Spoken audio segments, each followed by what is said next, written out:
प्रत्येक शिवरात्रि की कल पूजन करोगे, इसमें जो जो सामग्री आपको वर्णन करी गई है, सामग्री का स्मरण तो आपको होगा कि जो जो सामग्री आपको बताई गई है, 1 लोटा जल, गेहूं के 21 दाने, कमलगट्टे 5, चावल साबुत दाने 108, आखा चावल जो होता है, काली मिर्ची 21, काली तिल 1 चुटकी, धतूरा 1, बेलपत्र 7, शमी पत्र 7, गुलाब के फूल 7, सुपारी गोल 3 नग, 2 गौरा गणेश बनाने के लिए, 1 संकल्प के लिए, जनेऊ 2, देशी घी के दीपक 1 आरती के लिए और 1 अखंड जलाने के लिए, फल 2, मिठाई प्रसाद, इत्र, पीला चंदन, मोली, कलेवा नाड़ा, कपूर, लौंग, चावल, पंचामृत, दूध, दही, घी, शहद, शक्कर, गंगा जल, मिट्टी का शिवलिंग का निर्माण, और जो भी दिल से बाबा को आप समर्पित कर रहे हैं, भाव से, आनंद से, शिव आराधना का भाव। शमी पत्र प्रयास करना कि घर में जितने सदस्य हैं, प्रत्येक सदस्य का शमी पत्र पर स्पर्श हो जाए, या एक शमी पत्र घर का एक व्यक्ति अवश्य चढ़ाए। उससे जीवन में कहीं मार्ग अवरुद्ध हो रहा है, रुक रहा है, व्यापार रुक रहा है, या लक्ष्मी आने से रुक रही है, तो शमी पत्र शिवजी पर शिवरात्रि के दिन कल समर्पित जब आप करेंगे तो उससे मार्ग खुल जाता है। जैसे बच्चों की पढ़ाई का हो, या व्यापार का हो, या व्यवसाय का हो, तो शमी पत्र का प्रयास जरूर करिएगा कि सब एक एक अलग अलग। मेहमान भी अगर आए हैं तो वो भी अपना शमी पत्र चढ़ाए तो अच्छे। शिव आराधना। श्री शिवाय नमस्तुभ्यम साथियों, गुरुदेव हर वर्ष ऑनलाइन महाशिवरात्रि पर पार्थिव शिवलिंग का पूजन अभिषेक कराते हैं। उसकी संपूर्ण सामग्री आपको नोट करा दी गई है। आप स्क्रीनशॉट ले लीजिए और इसकी तैयारी आप पहले से करके रख लीजिए। सामग्री में कुछ ऐसी चीज़ें हैं जो हमें जो बताई गई है उससे थोड़ा ज़्यादा लेना पड़ता है। जैसे फूल आप ज़्यादा लें, जितना लिखाया हुआ है उससे ज़्यादा लें। जल का पात्र 1 नहीं, आप 2 या 3 पात्र लेकर के बैठें।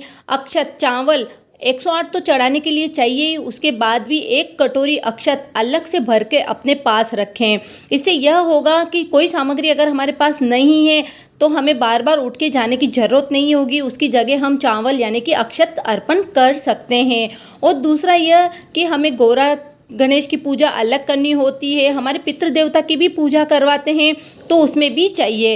इसलिए अक्षत, फूल और जल थोड़ा ज़्यादा ही अपने पास लेकर के बैठे, जिससे आपकी संपूर्ण पूजा निर्विघ्न पूरी होगी। कोई सामग्री हम भूल गए हैं तो हमें बार बार उठना नहीं पड़ेगा, उसकी जगह हम अक्षत अर्पण कर सकते हैं। पूजा करने बैठे उससे पहले पार्थिव शिवलिंग संपूर्ण पूरा ही तैयार कर ले, दिन में ही बना लें। दूसरा यह कि पार्थिव शिवलिंग का निर्माण कैसे करना है, संपूर्ण जानकारी आपको इसी वीडियो में गुरुदेव द्वारा बताई जा रही है। आप उसे अच्छे से समझ लीजिए, उसी अनुरूप आप पार्थिव शिवलिंग का निर्माण करें। साथियों, चैनल को जरूर सब्सक्राइब कर दे, बेल आइकन बटन दबाना ना भूलें। महाकाल बाबा सबकी कामना पूरी करे। इसी के साथ सुनते हैं। जिस दिन शिवलिंग का निर्माण करो उस दिन प्रातः में अगर आप शिवलिंग बना रहे हैं तो ब्रह्म मुहूर्त में मिट्टी को गला दो।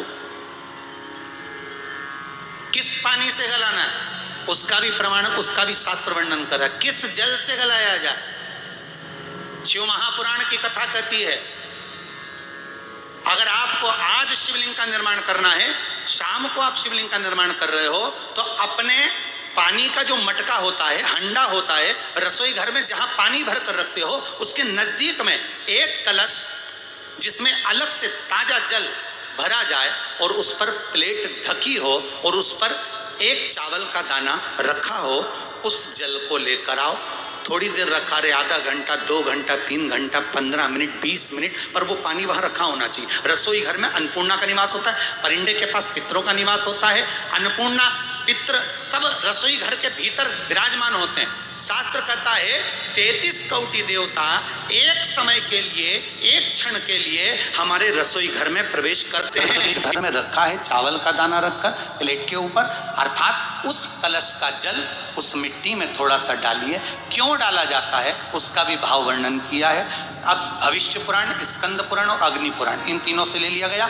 वर्णन किया गया जब उस कलश का जल हम डालते हैं तो उस कलश में पितरों का भाव आ जाता है, अन्नपूर्णा का भाव आ जाता है, घर में लक्ष्मी का भाव आ जाता है, संपदा का भाव आ जाता है।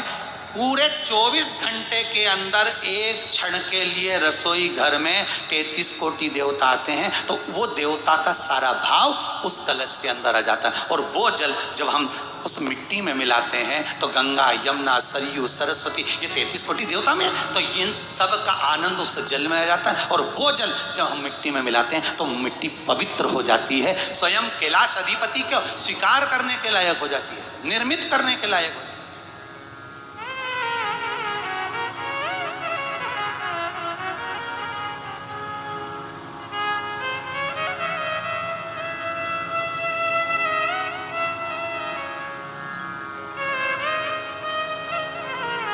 शिवलिंग का निर्माण। अब शिवलिंग का निर्माण कैसे करना? मिट्टी में गला दिया पानी में। सबसे पहले शिवलिंग बनाने से पहले पात्र जो होता है उसके नीचे एक बेलपत्र रखी जाती है। क्या रखना है? एक बेलपत्र। शंकर को झेलने के लिए कोई साधारण नहीं है पात्र जिस पे झेला जाए। स्वयं गंगा शिव की जटा में, और आप शंकर के शिवलिंग का निर्माण कर रहे हो, कोई साधारण नहीं हो सकता। तभी सीधा भाग। और इस बेलपत्र की जो डंडी है वो उत्तर दिशा में रखना है थाली के अंतर्गत जब आप शिवलिंग का निर्माण करो। उत्तर। इसके ऊपर जो गलाई हुई मिट्टी है वो डाल दीजिए, और डालने के बाद सबसे पहले शिवलिंग का स्वरूप बनाना है। सबसे पहले नीचे की जलाधारी नहीं बनाना। क्या बनाना है? शिवलिंग का स्वरूप बनाने के बाद उसी शिवलिंग के पास में और मिट्टी डाल लीजिए, फिर जलाधारी का निर्माण करिए। फिर जलाधारी।